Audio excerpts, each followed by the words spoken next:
renúncia será um privilégio para você. O sofrimento glorificará sua vida. A prova dilatará seus poderes.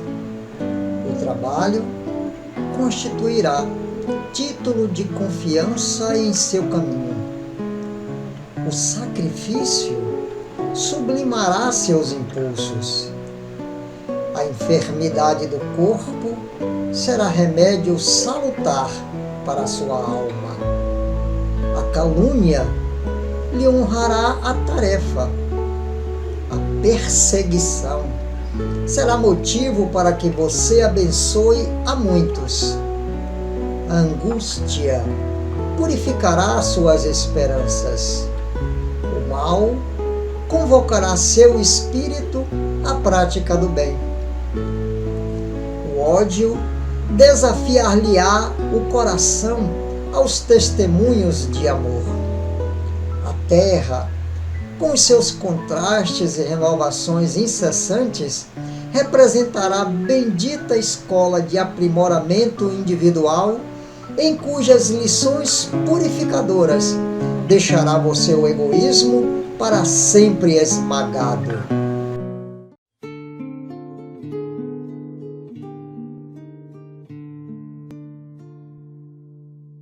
Senhor, fazei-me instrumento de vossa paz.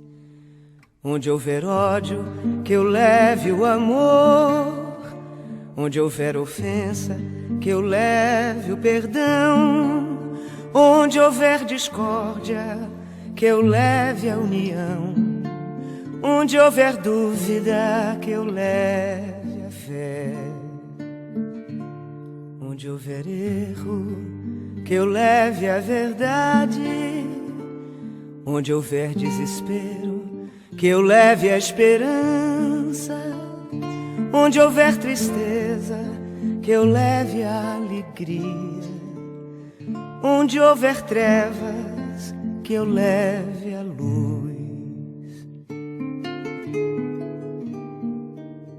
Ó Mestre, fazei que eu procure mais consolar que ser consolado, compreender que ser compreendido, amar que ser amado, pois é dando que se recebe, é perdoando que se é perdoado, e é morrendo que se vive para a vida eterna.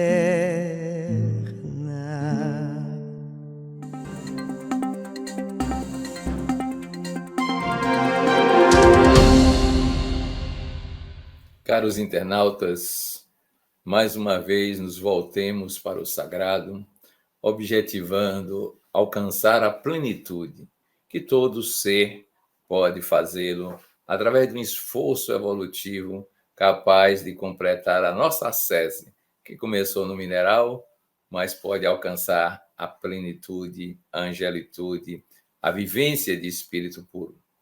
Que esses nossos momentos sirvam de estímulo a esse tipo de trabalho. No nosso lendo e comentando de hoje, queremos lembrar um capítulo de A Gênese, a providência. Ele trata das nossas relações com Deus. De imediato, podemos extrair a lição de que Deus foi feito por nós a nossa imagem e semelhança. E é claro que, desta maneira, podemos imaginá-lo como outrora se fazia com frequência, um ser num trono especial, com características humanas, com paixões, com interesses específicos.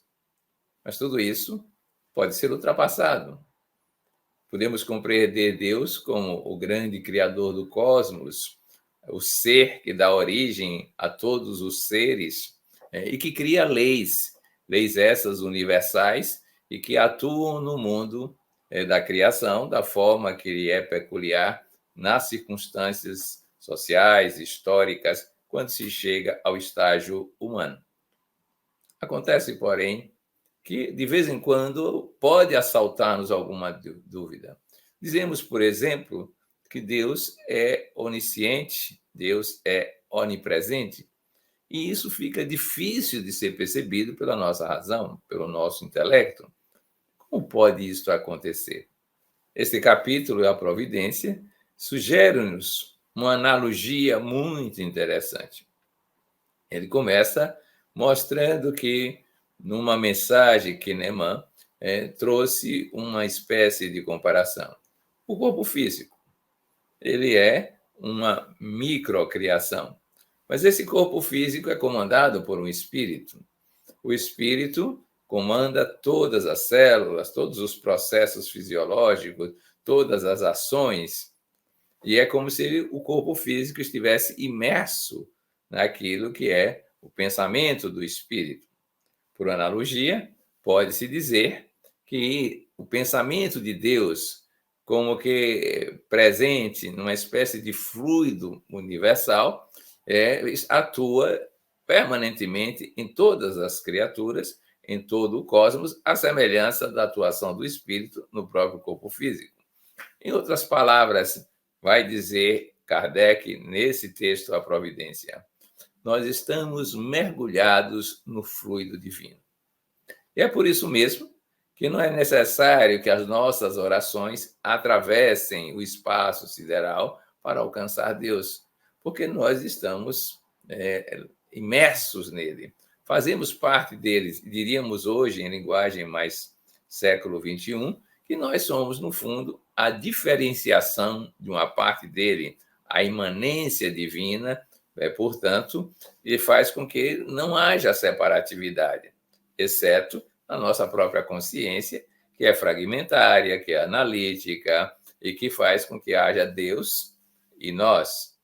Dia virá em que nós poderemos nos perceber nesse estar divino, nessa vivência similar às ondas de um oceano, e isso facilitará, portanto, a nossa vivência de plenitude, o nosso êxtase integrativo, a nossa comunhão com Deus.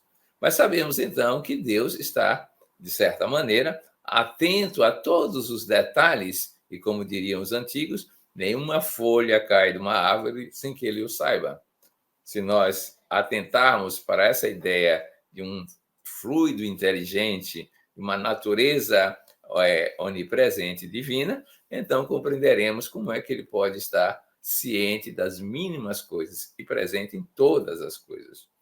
Dessa forma, esclarece-se um ponto, ainda que seja por uma analogia, para compreendermos melhor o que é Deus, qual é a relação que nós temos com ele. A Gênese, portanto, merece uma leitura especial para que a gente adquira esses saberes e facilite a nossa compreensão em termos de vínculo divino. Era noite em mim. Caminhei sem ti, pelos caminhos pedregosos cobertos de pó, sangrando e sofrendo sem ninguém comigo. Desci as baixadas da vida e sofri o lodo e o desengano, asfixiado na lama e perdido no pântano e senti-me só. Demorei-me na curva, tentando ascender, granjeando forças sem o conseguir, e a ninguém vi. Corri cansado, sob sombras cruéis da maldade e tortura, e não tive comigo auxílio algum. Parei, estava perdido, sozinho.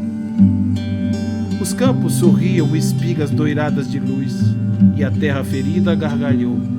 Sobre os sulcos que o arado deixou, flores miúdas e perfumadas. Brilhava o sol, cantavam ventos nas folhas do achate. A sinfonia de luz, de sons e cores derramava-se no mundo e eu contemplava tudo sozinho. Recordo e tudo passa por mim, sem atropelos, sem saudades, sem remorsos. Medito e revejo a vida que o tempo consumiu, mas que não acabou. Sei agora, Senhor, que Tu és a testemunha minha. Ninguém nunca está só. Tu és tudo. Caminha comigo, agora e sempre. Vem, eu seguirei contigo.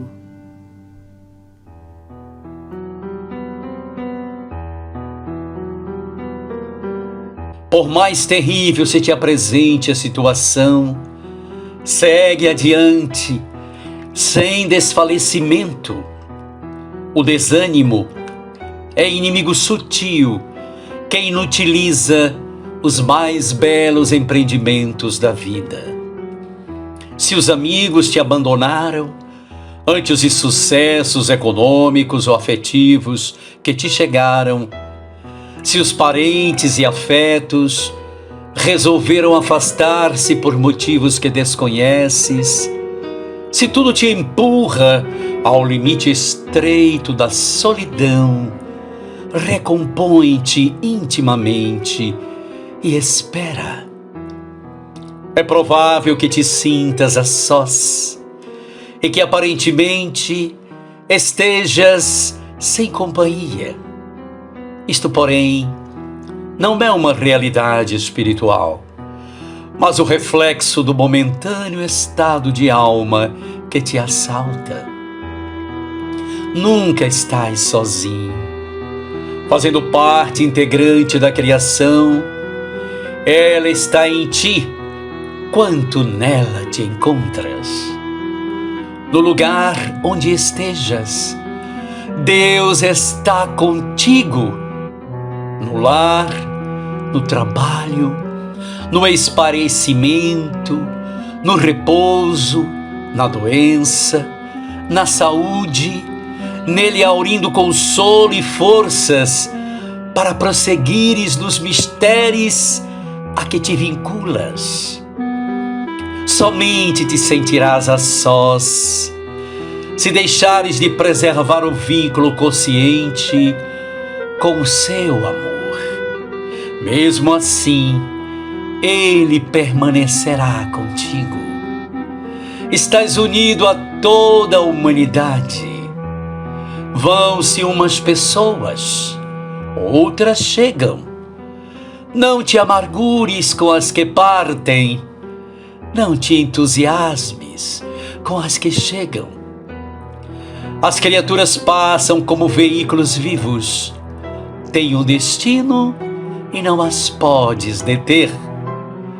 Compreendendo esse impositivo, faze-te amigo e irmão de quem encontres no caminho, não o retendo ao teu lado, nem te fixando no dele. Ajuda-o e segue. Só Deus, porém, é sempre o constante companheiro. Por isso, nunca te permita sentir solidão.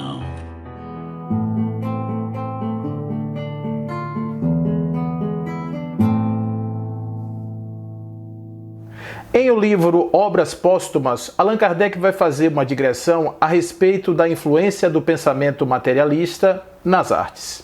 Diz o mestre Lyonês que a filosofia, o pensamento vigente na época, influencia de certa forma o pensamento artístico.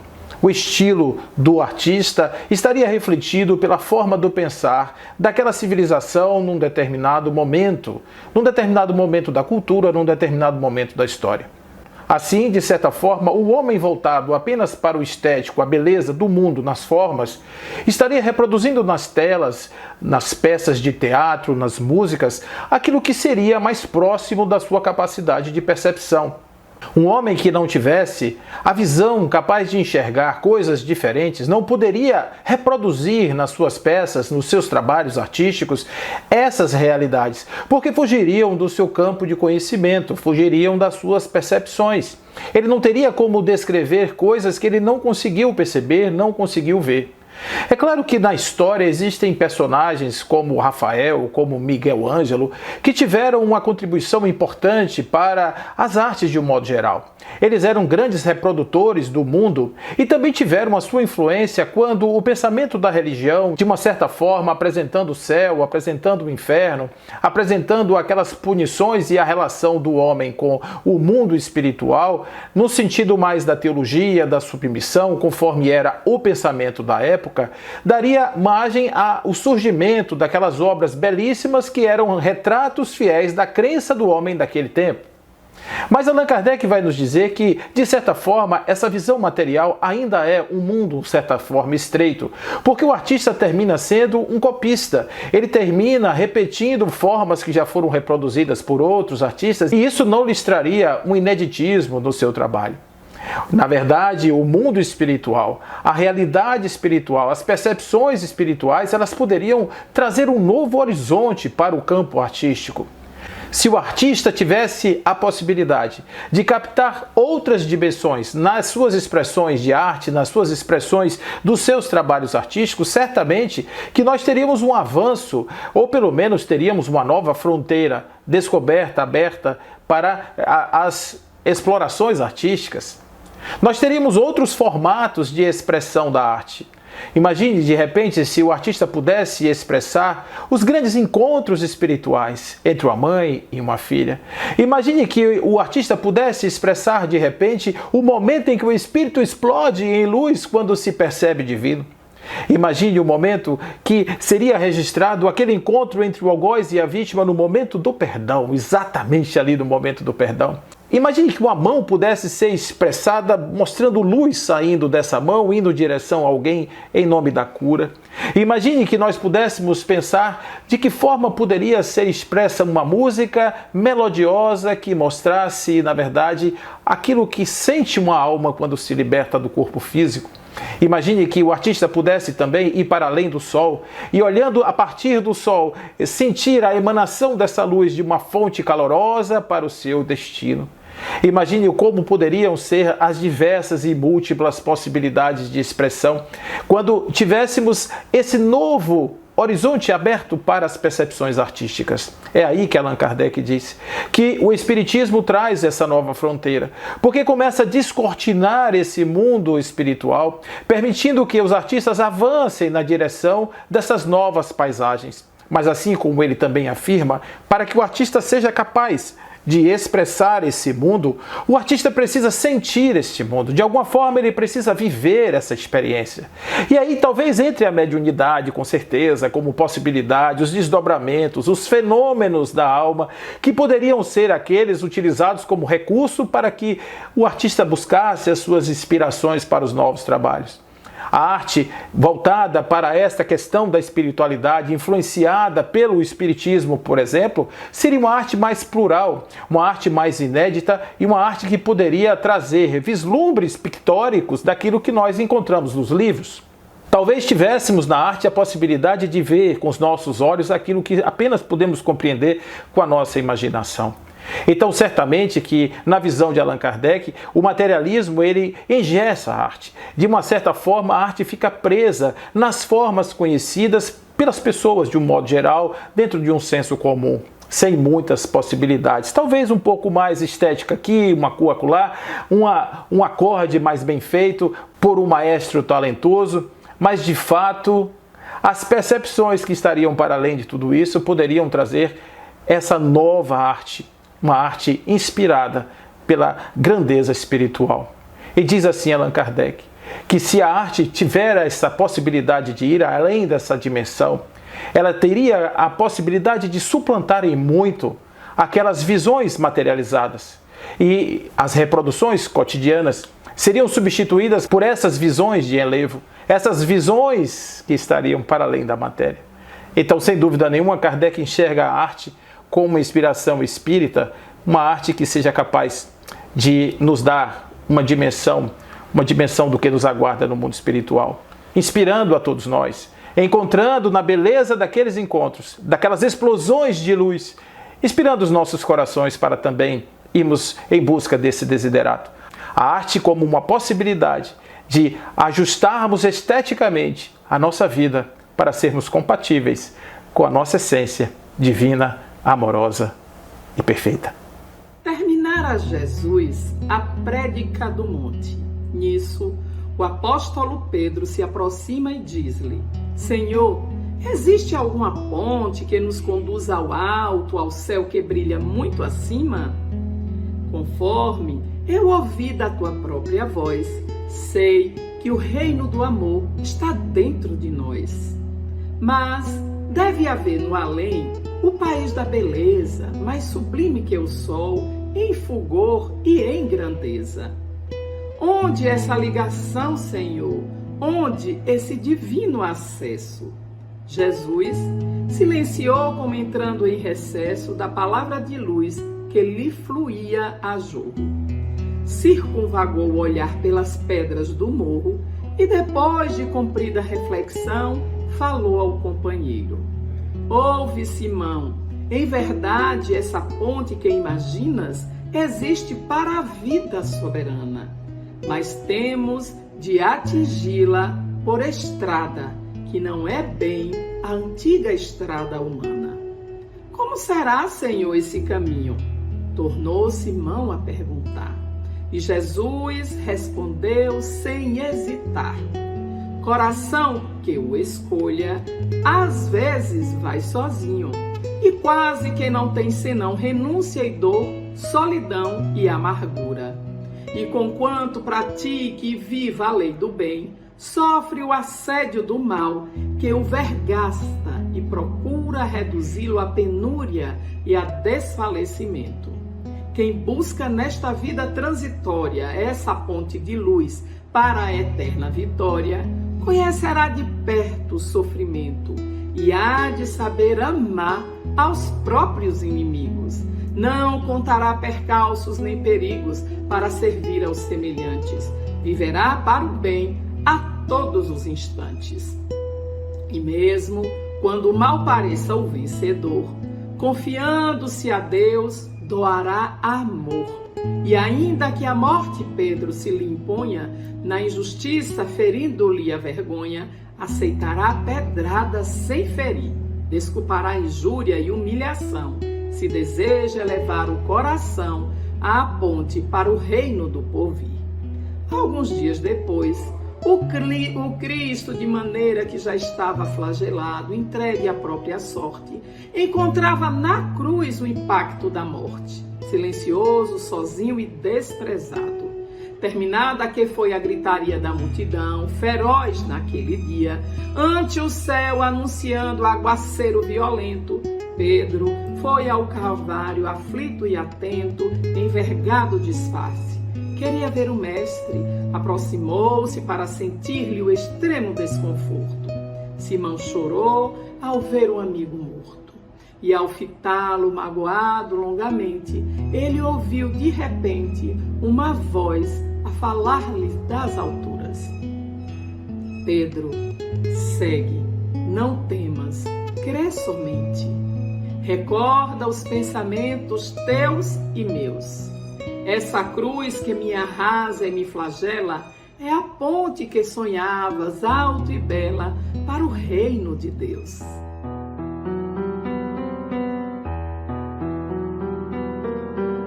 Ó lua branca, suave e triste, a mãe pedia fitando o céu.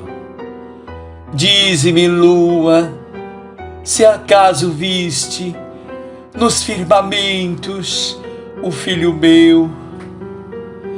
A morte ingrata, fria e impiedosa deixou vazio meu doce lar, deixou minha alma triste e chorosa, roubou-me o sonho, deu-me o penar. Se tu soubesses, lua serena, como era grácil, que encantador, meu anjo belo como a açucena, cheio de vida, cheio de amor. Disse-lhe a lua: eu sei do encanto do filho amado que a gente tem. e das ausências conheço o pranto. Oh, se o conheço, conheço-o bem. Então, responde-me sem demora. Continuava sempre a chorar. Em qual estrela cheia de aurora foi o meu anjo se agasalhar? Mas não o avistas, responde-lhe ela, naquela estrela que treme luz? Abre teus olhos, é bem aquela que anda cantando no céu de luz. E a mãe aflita, martirizada, fitou a estrela que lhe sorriu, sentiu-lhe os raios, extasiada, e dos seus cantos feliz ouviu. Ilha pacífica da esperança, sou eu no mar do éter infindo, do sofrimento mato a lembrança e abro o futuro ditoso e lindo.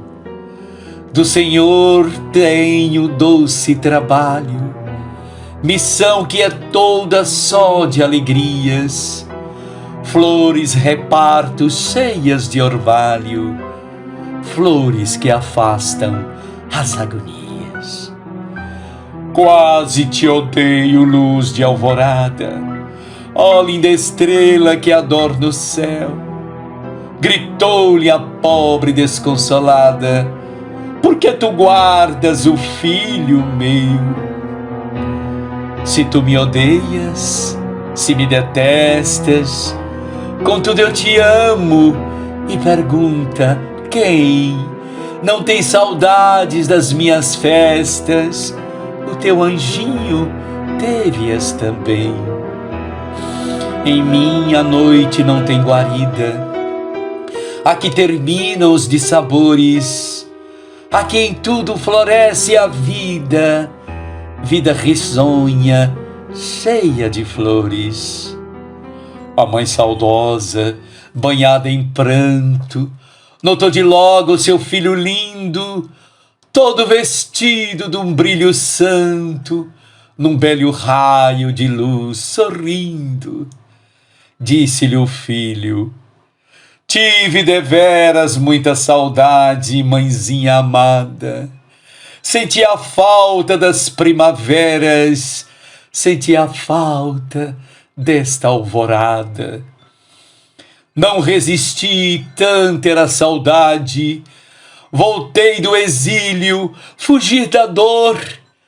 Aqui tudo é felicidade, paz e ventura, carícia e amor. Ó mãe, perdoa, se mais não pude ficar contigo na escuridão. A terra amarga, tristonha e rude, envenenava meu coração.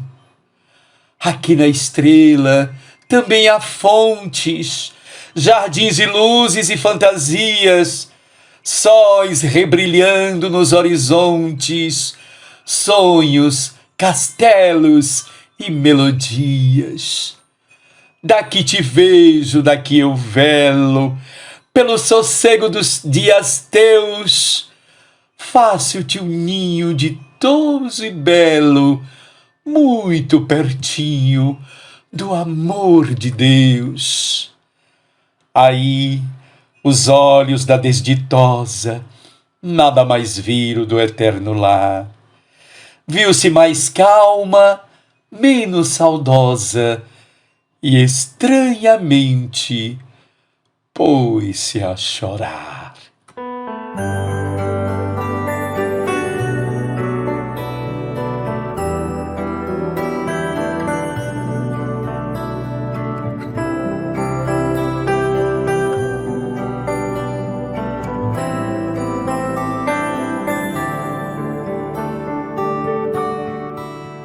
Sou inteiro ser de luz, sou eterno ser de amor.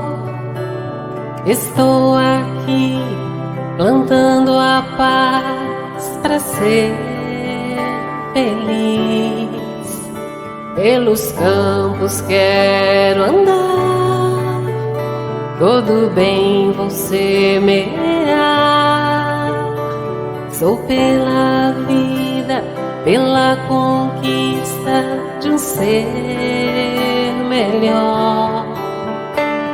E vou por aí, pelos céus de anil, e vou bem dizer, te fazer sorrir. Sou do bem, sou da paz, tenho Deus em mim. Sou do bem, sou da paz, sou feliz assim.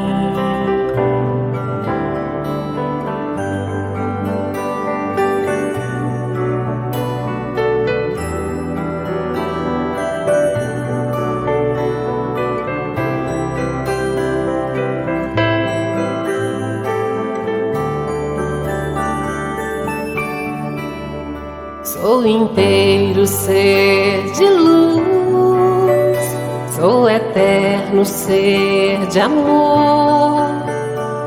Estou aqui plantando a paz para ser feliz.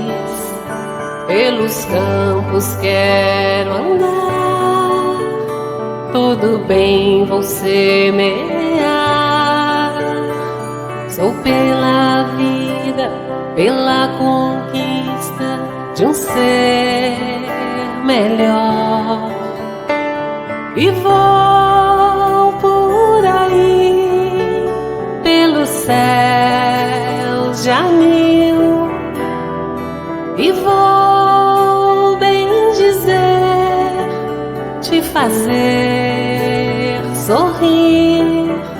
Sou do bem, sou da paz, tenho Deus em mim. Sou do bem, sou da paz, sou feliz assim. E vou por aí, pelos céus de anil, e vou bem dizer, te fazer sorrir. Sou do bem, sou da paz, tenho Deus em mim. Sou do bem, sou da paz, sou feliz assim.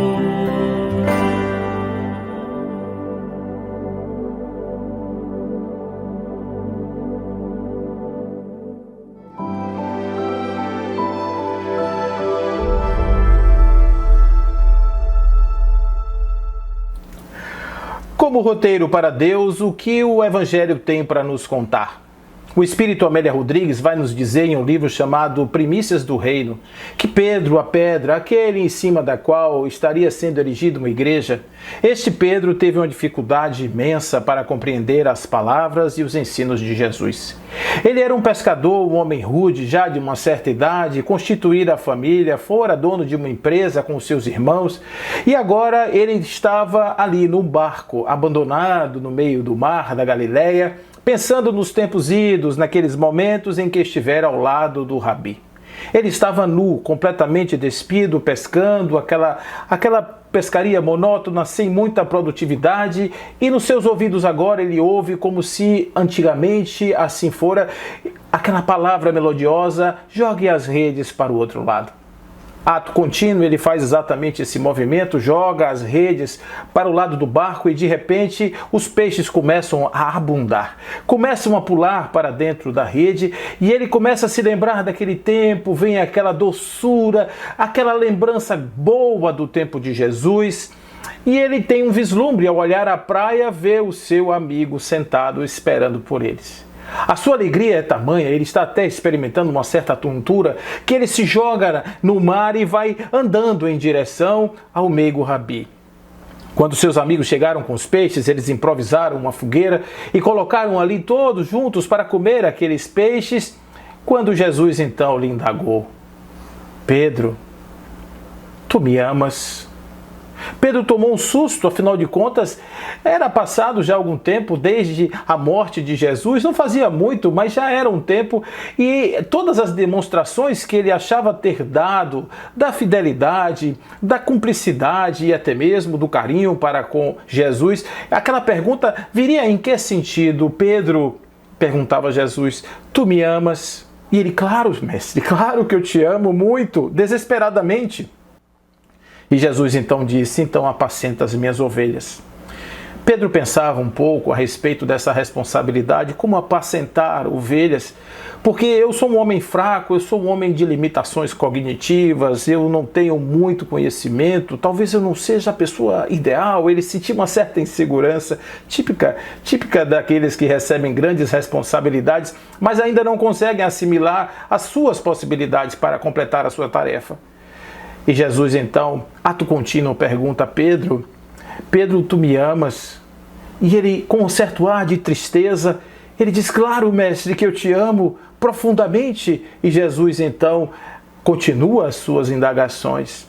Talvez Jesus se lembrasse de outros momentos de Pedro, outras vacilações. Talvez Jesus estivesse se lembrando dos tempos que Pedro não conseguia andar na água, daquele momento em que Pedro foi obrigado a negá-lo 3 vezes antes do galo cantar. Pedro também entendia essas lições nos olhos do Rabi e estava ali também um tanto quanto atônito quando de repente Jesus pergunta, Pedro, tu me amas?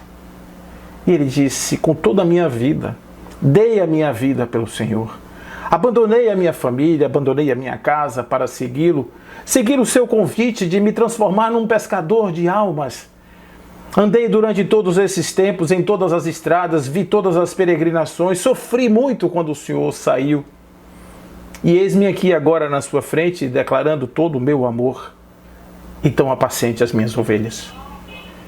E talvez naquele momento, todas aquelas histórias de Pedro, aquele momento em que Pedro dormia, quando deveria estar atento, aquele momento em que Pedro questionava o Rabi se talvez devesse primeiro vir o Elias ou o Messias, ou talvez quando ele tivesse as suas dúvidas ou que tivesse puxado a sua espada e Jesus tivesse passe para trás, adversário. Naquele dia em que ele resolveu lavar os pés de Pedro, que Pedro não aceitou, e que depois Jesus teria repreendido muito Pedro por não entender aquela mensagem daquele dia e tantas outras parábolas que Jesus contava e Pedro perguntava, Senhor, pode me explicar? Passados alguns minutos e que estava ali aquela reunião, Pedro refletindo bastante, Jesus acende para a sua tristeza. Ao mesmo tempo choca a alma de Pedro e ele entende a sua responsabilidade e diz a Amélia Rodrigues que a partir de um determinado momento, Pedro tornou-se um pacificador de almas. Quantos somos aqueles que talvez precisássemos da presença de um Rabi do nosso lado, nos fustigando a alma como fez Jesus com Pedro, para que pudéssemos transformar a pedra da nossa alma em a essência verdadeira da flor divina do Evangelho? Quanto nós precisaríamos de pessoas nos estimulando a fazer a prática do bem, ou até mesmo ir além dos nossos limites, como Jesus fez com Pedro até romper aquele lacre que Pedro guardava em nome da sua ignorância. Certamente que todos nós somos convidados por este nosso mensageiro, por este consolador, por aquele que veio à Terra para mostrar aos homens que é possível ser mais, é possível amar, é possível construir um mundo de paz, de amor, de harmonia, mas não é fácil. Nós todos somos Pedros em nossas ignorâncias, em nossas cabeçadurices. Nós estamos vivendo essa ideia de que nós somos ainda já modernos e sofisticados, mas ainda estamos vivendo Pedros nos seus primeiros momentos. Precisamos ter coragem, como Pedro, de abandonar as coisas e assumir as cordas das nossas pescarias humanas. Sermos capazes de buscar aquilo que está dentro de nós, para um dia, talvez, se o Rabi aparecer à nossa frente e perguntar a cada um de nós se nós o amamos, nós tenhamos a mesma certeza de Pedro de dizer, sim, Senhor, e apacentarei as suas ovelhas. Bom dia, meus amor. Existe um verbo tão belo, atual, tão necessário, que é preciso urgentemente tirá-lo do dicionário. Estava tão escondido, mal divulgado, mal lido, sequer diziam aqui jaz. O seu nome é pasear, que traduz harmonizar e estabelecer a paz. Na sua conjugação no presente do indicativo, eu paseio, logo em mim a paz é sujeitativo. E todos ao meu redor percebem que eu sou melhor, mais produtivo e capaz, mais amigo, mais irmão e até melhor cidadão, pois conduzo em minha paz. Tu paseias e a vida pra ti bela se apresenta. Tens o fardo mais maneiro, nunca jamais te apoquentas. Tua família mais calma e dentro da tua alma a harmonia demais. Ao respeito, calor, a concórdia e esplendor, pois permaneces na paz. E na terceira pessoa já sei que ele paseia e sei que da liberdade a sua vida está cheia. Respeito e não violência são dele a pura essência. E ele nunca fica atrás, se a consciência consulta, vê decência, amor na luta da instauração da paz. E ao chegar no plural, eu, tu, ele, nós paseamos. A força se faz mais forte e aos poucos nós mudamos a face triste da terra. Já começa o fim da guerra, pois a ação nos satisfaz. Lutamos por liberdade, por respeito e igualdade. Somos bandeiras da paz. Porém, se além de nós vemos que vós paseais, já passa a haver alegria e harmonia demais. A terra vai melhorando, todo mundo vai se amando numa corrente audaz. Em tão forte aliança, consolida-se a esperança da instauração da paz. Imagine a maravilha se eles paseiam também, acabando a omissão, instituindo esse bem na superfície da terra, destruindo toda a guerra com ações fenomenais, construindo a consciência de um mundo sem violência, um mundo de amor e paz. Eu paseio, tu paseias e ele paseia também, e juntos nós paseamos na força do grande bem. A vida de sonho e dores dos grandes paseadores nos pergunta: vós paseais? E até hoje eles paseiam, não se omitem nem se alheiam, para que o mundo tenha paz. Paz pela paz, muita paz e um beijo grande no seu coração, Cabo Véi.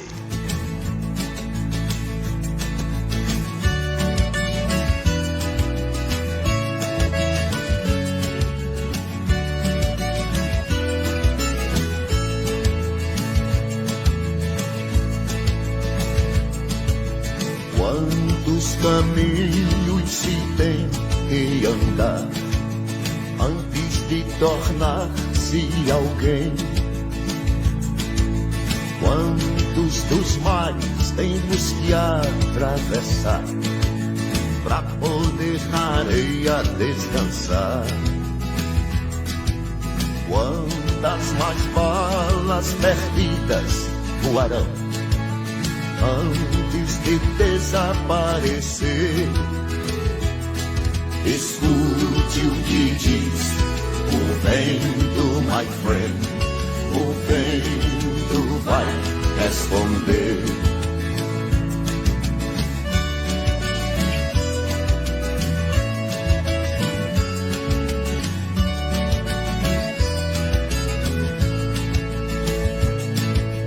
Quantas vezes olharemos o céu antes de saber enxergar?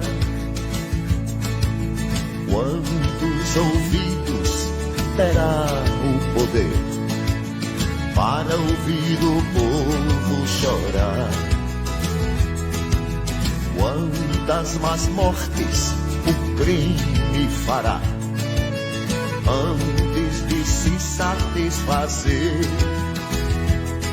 Escute o que diz o vento, my friend. O vento vai responder.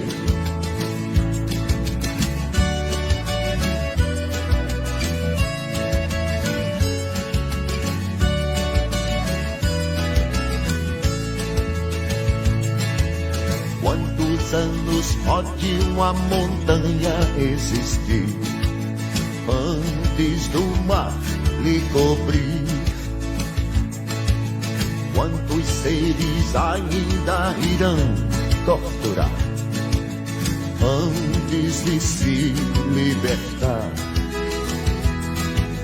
Quantas cabeças viraram assim, fingindo não poderem ver? Escute o que diz o vento, my friend. O vento vai responder.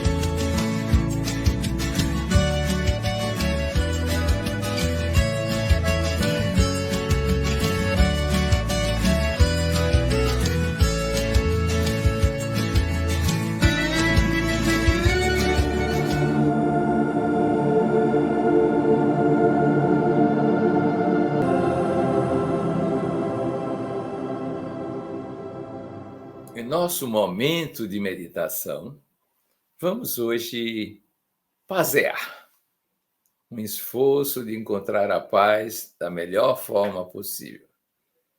A paz do mundo, já diz o cancioneiro popular, começa em nós. Então, o primeiro passo é olhar a nossa integridade, a nossa identidade pessoal, a nossa vida subjetiva e verificar os nossos conflitos. Essa será uma primeira etapa.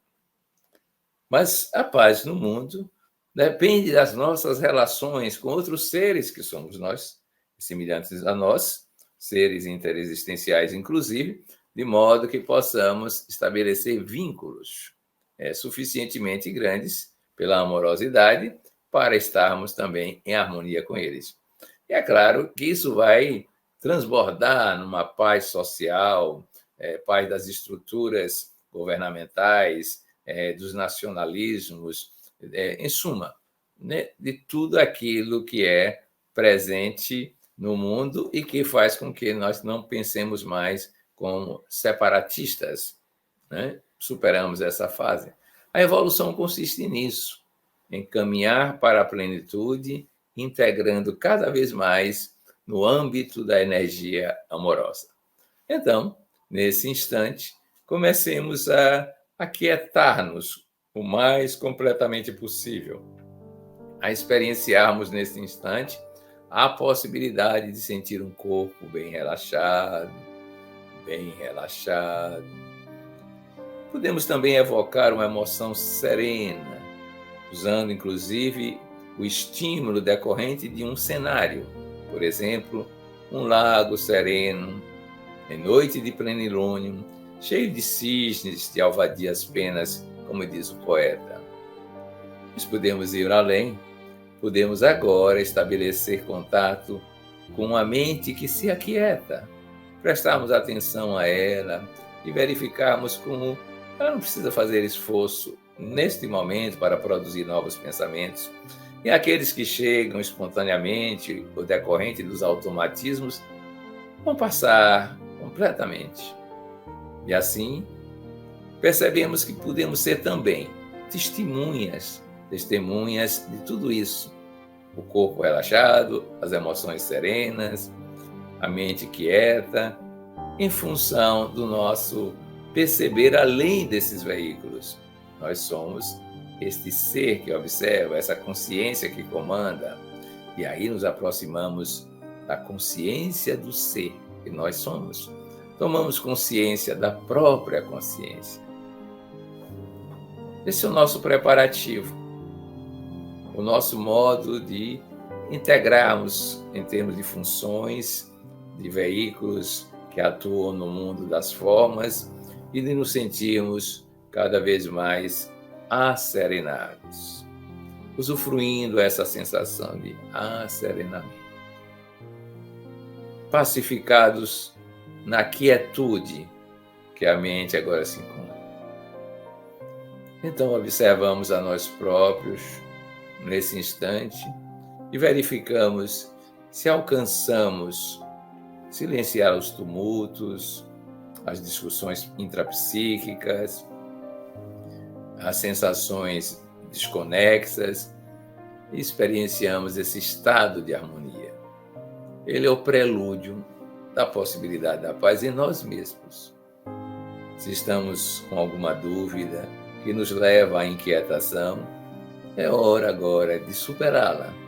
Superá-la com uma harmonia que pode envolver até os contrários em termos de argumentação, uma nova síntese da percepção, mas agora tudo vive em paz em nós. Nós nos aproximamos disso progressivamente. Há em nós esse sentido, esta busca que se transforma numa atitude, numa vivência interior, numa ação plena de autopacificação.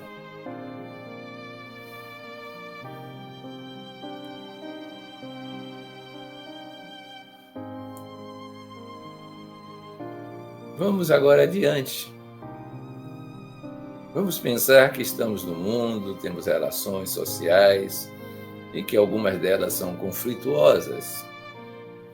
Vamos trabalhar então para ir além do conflito, porque ele é apenas observações de pontos de vista emocional, intelectual, separatista. Imaginemos então que somos capazes de pairar acima desses conflitos e buscar aquilo que é a identidade comum a todos os seres, a todas as criaturas, a sua natureza divina.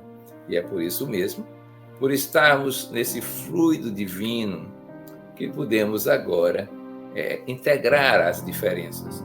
Elas são meras formas exteriores de expressão, mas não são a essência da comunhão que todos nós já vivenciamos desde as origens, porque somos filhos do mesmo Criador. Então nos imaginamos superando qualquer tipo de conflito, de dificuldade relacional, qualquer problemática interativa, nós pairamos sobre ela. Imaginamos que estamos mais evoluídos e que podemos superar todos esses conflitos nas relações que estabelecemos.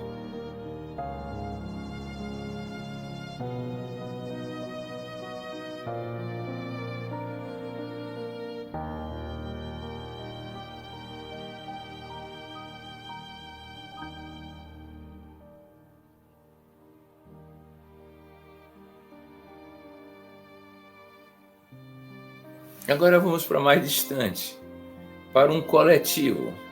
Os coletivos de seres humanos que formam cidades, comunidades, pátrias, e vamos nos imaginar sobrepairando tudo isso.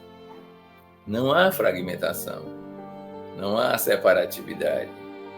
As fronteiras, as formas geográficas de definir estados, nações, tudo isso desaparece da nossa mente. Somos agora, nesse instante, a criação divina.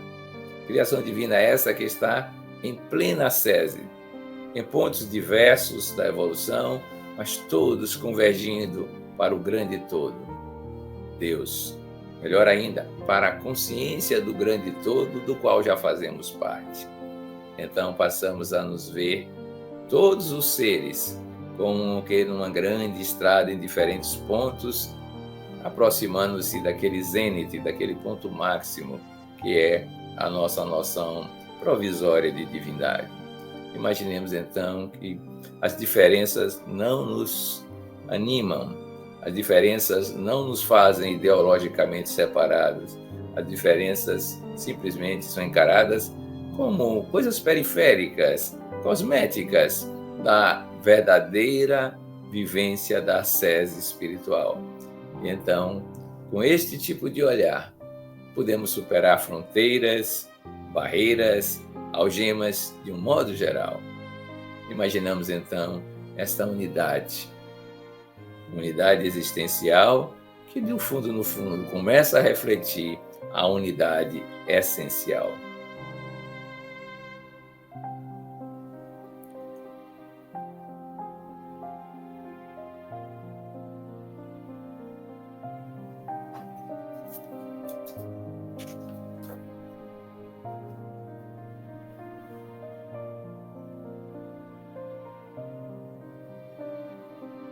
E agora, imaginemos sendo pacíficos, pacificadores. Onde estivermos, com quem estivermos, seja na solitude das nossas meditações, seja no confronto diário com as realidades cotidianas, seja no pensamento reflexivo sobre o mundo, somos pacíficos, pacificadores. Criemos a nossa imagem ideoplástica sempre agindo como pacífico, pacificador.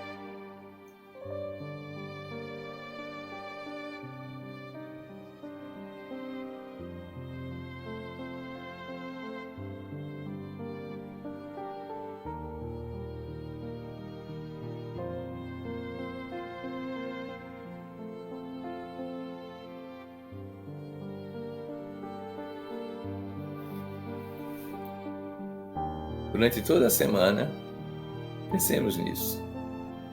Ser pacífico, pacificador. E nesse momento que estivermos refletindo sobre isso, imaginemos-nos num coletivo de seres interessados em sermos diferentes dos conflitos existentes. Imaginemos-nos como espírita no mundo. Imaginemos-nos participando do grande ágape, que deve ser o 20º Congresso Espírita da Bahia, de 2 a 5 de novembro. Imaginemos, então, contribuindo para que este evento seja um marco na realização dos nossos atores atuais enquanto protagonistas do movimento espírita baiano. Imaginemos, inclusive, estarmos lá no Fiesta Convention Center. E boa semana!